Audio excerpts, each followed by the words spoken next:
Let's say good afternoon to both the gentlemen Good here. afternoon, Zoe. Lovely day to be here, Mark, but I know, coming here for years throughout the season, it's not always this glorious weather, and you have to deal with quite a lot as a clerk of the course. Yeah, very much so. The weather can play extremes on you.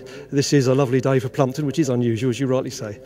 Yeah, it can be pretty tough, can't it, throughout the winter. As far as being clerk of the course is concerned, I said you're one of the longest serving, because you've been here a long time, haven't you? Well, yes, not as clerk of the course though, but I mean I've been here 31 years in May, but the last 7 years as clerk, head groundsman and race day clerk of the course. Okay, let's talk about the two of them then, head groundsman and then clerk of the course. So what's involved in both jobs? It does cross over really, I mean, but it's ideal to have your hand in both pockets, shall we say, because you've got to be on top of what's happening out there with the turf, especially this week. It's been drying up, so we had to start watering on Wednesday afternoon. And as the groundsman, I'm out there all day, every day. Well, perhaps that's wrong of me to say all day, but most days I'm on the course, so I can keep an eye on it with the team I've got, which are very experienced men, and they've done an excellent job of watering. 145,000 gallons have gone through the meter to produce the ground we've got today, which I'm describing as good to firm, watered. Okay. That's the official going. So your job itself is basically, it's not basic at all, but looking after the track, that really cultivating the grass, keeping it in good condition. Trying to anyway. I mean, as we say, we race right through the winter months, so we can look a little bit tired at this time of year, but we put the fertiliser on last year and the watering was ideal with no rain to hopefully get that to kick in and make a difference. Perhaps not for today, but it will by the next meeting. Let's talk about the two extremes. When it's dry like now and you have to put water on, you're talking about these thousands and thousands of gallons. How do you do that and how much would it cost? The cost, you'd have to ask the accountant. I mean, he doesn't like me turning the taps on. He has a wry smile at me. But we have a tow line system, which means they're aluminium pipes. We can water 2 furlongs at a time, but they're split into 1 furlong each. And we operate the pipes around the course in opposite sides, moving it manually, well, pulling with a tractor, but then moving it sideways manually to get the coverage. So it's a very time-consuming job, but it is worthwhile to get it right.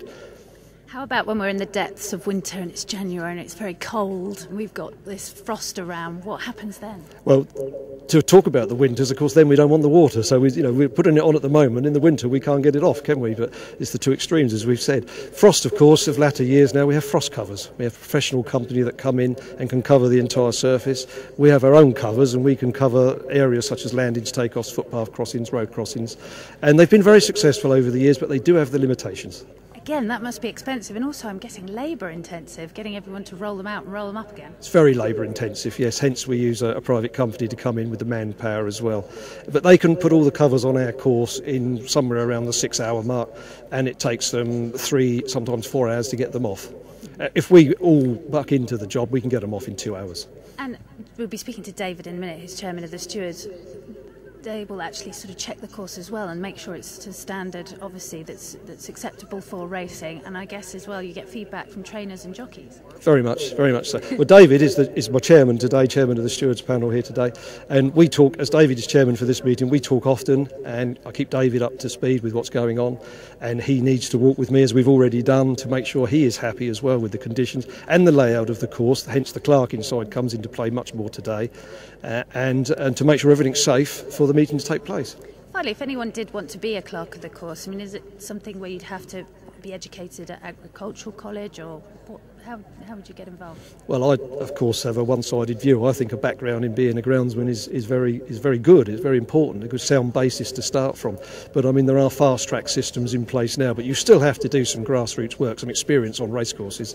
But I mean, as we said earlier, I've been here a number of years, and it stood me in good test for this role I'm playing now. And obviously everything's modernised and moving forward as time does, and just wanted to ask about this because in the sort of, well, we still use the old-fashioned going stick, as we call it, which is a stick, but now we have the turf tracks, which is a going stick. And how does this work, Mark? Yeah, this is the technology as we've moved on. I can't really recall how many years, but several years now we've been using these.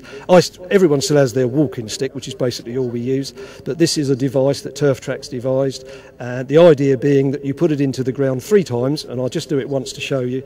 You push it into the ground, sorry, there's a stone there, push it into the ground to the base. That would measure for you the penetration of the ground, and then you pull it back to a 45-degree angle, remove, and that gives you the shear factor.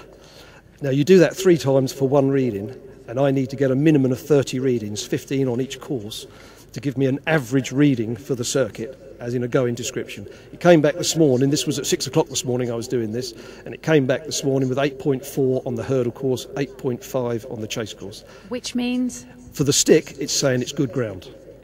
I'm calling it good to firm, watered ground. Okay, but you have to take that in line with your own feeling for the track, don't you? Your own sort of readings, because that's more of an average rather than, we know that there must be inconsistencies throughout the track. Yeah, I prefer to call them variations, but I do know what you mean. Yes, there are some there. Yes, and that's where my knowledge, if you like to call it that, comes into play with my own stick, my own feel, my own interpretation of the ground, and I feel that it would ride good to firm, as I've stated. There are areas that are a little bit easier. Top Bend, for instance, hasn't had quite the amount of water that some of the other parts of the track have had, because you can't just water and go round and round and round, give everything the same. Sometimes you have to be cautious. One area has had enough, hence the Top Bend slightly less.